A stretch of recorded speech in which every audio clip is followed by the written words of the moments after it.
沙漠玫瑰又名天宝花，是夹竹桃科天宝花属的多肉植物，也称多浆植物。说到沙漠玫瑰，相信很多人都不知道这种植株，它并不是生长在沙漠里面的玫瑰，甚至长得和玫瑰也不相似，反而有点像喇叭花。它是一种热带的花卉，是多肉的一种。由于在开花的时候十分的漂亮，使得很多人喜欢在家里养上一盆，但是很多人却并不知道沙漠玫瑰的养护方法，在养护过程中会遇到各种各样的问题。大家好，这里是花花世界的频道。本期我们说一下沙漠玫瑰的养护技巧。1. 光照温度。沙漠玫瑰是一种喜欢高温、干旱、光照充足的绿植。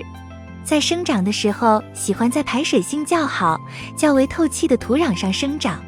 自身十分的耐热，但是并不耐寒。在夏季的时候，即使阳光较为炎热，也不用给它进行遮阳，在25到35度之间是最适宜它生长的温度。夏季只要保证它的水分供给就可以了。在秋季温度开始下降的时候，就要开始注意它的保温工作了。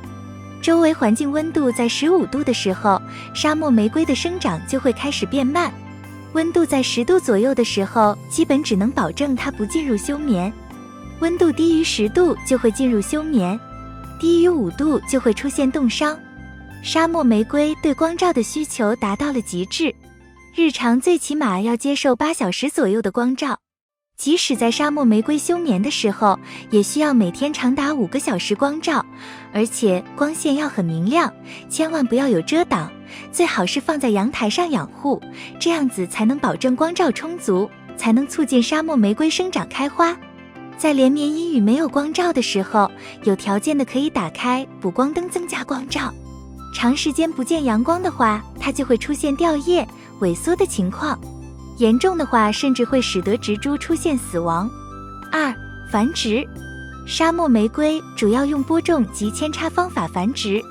播种以春季为佳，用点播法，以便于出苗后管理。播种前一定要对基质进行消毒。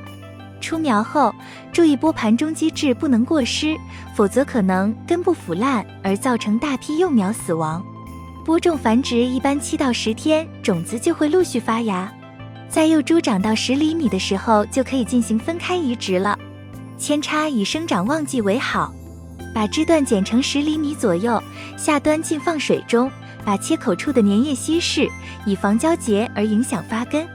可插入沙床或直接插入已消毒的栽培基质中，约15至30天可生根。在繁殖时，建议用播种方法繁殖，这样植株根茎能自然膨大，形成良好的株形。另外，由于沙漠玫瑰在生长的时候是靠近沙漠的，所以在选择种植土壤的时候，尽量选择沙砾型土壤进行种植。在种植的时候，每年要进行1次换土，换土的时候尽量将它的根系修剪，这样对它今后的生长更加有利。在栽培中，沙漠玫瑰枝条易徒长，影响株形美观，可用嫁接的方法改变其株形。可在植株一定高度按一定形状将枝条全部剪下，再取剪下的枝条的上端，用劈接法进行嫁接。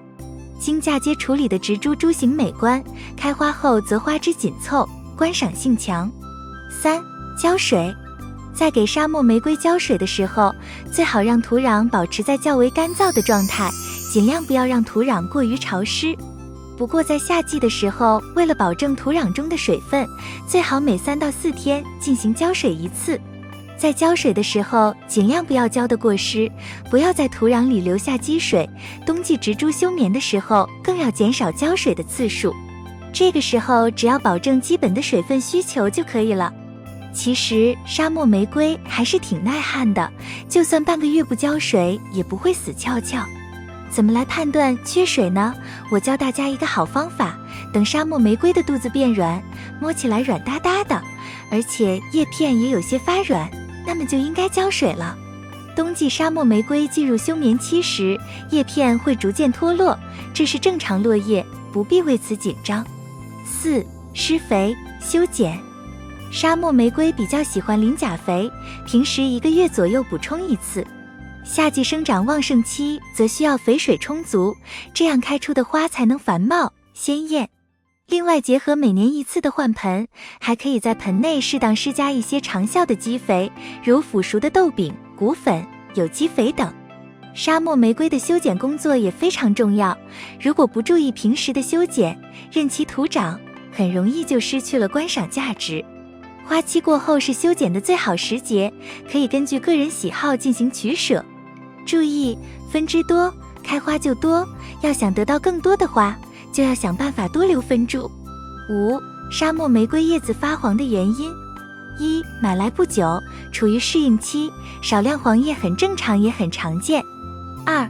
花盆不透气，盆大根小，盆土长期潮湿造成的根系腐烂。3. 温度低的冬天处于休眠期，叶子会变黄且掉叶子，甚至掉成光杆。4.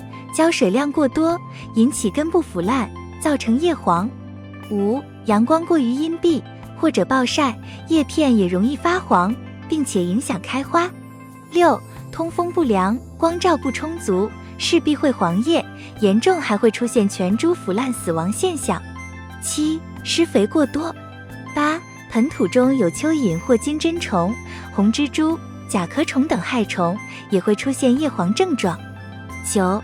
叶斑病和根腐病严重，也会造成大批叶片脱落。6. 沙漠玫瑰养殖注意事项。1. 沙漠玫瑰的叶斑病严重时，可造成大批叶片脱落，可用 25% 的多菌灵可施性粉剂500倍叶， 50% 的托布金1000倍叶防治。2. 沙漠玫瑰的主要虫害是介壳虫，发生严重时导致叶片全部脱落，植株生长点坏死，甚至植株死亡。家庭栽培要注意观察，一旦发现马上用棉签沾水将其擦除，也可使用杀虫剂杀虫。3. 养护要点：良好的日照，30摄氏度左右的温度，盆土干燥后再浇水，春夏雨季适量施肥，适当时候换盆。另外，沙漠玫瑰开花需要一定的树龄，如果有花蕾不开放，则是缺乏肥料。最后说一点，沙漠玫瑰是有毒性的，所以室内养殖时需要注意，特别是家里有小朋友的，千万不要误食。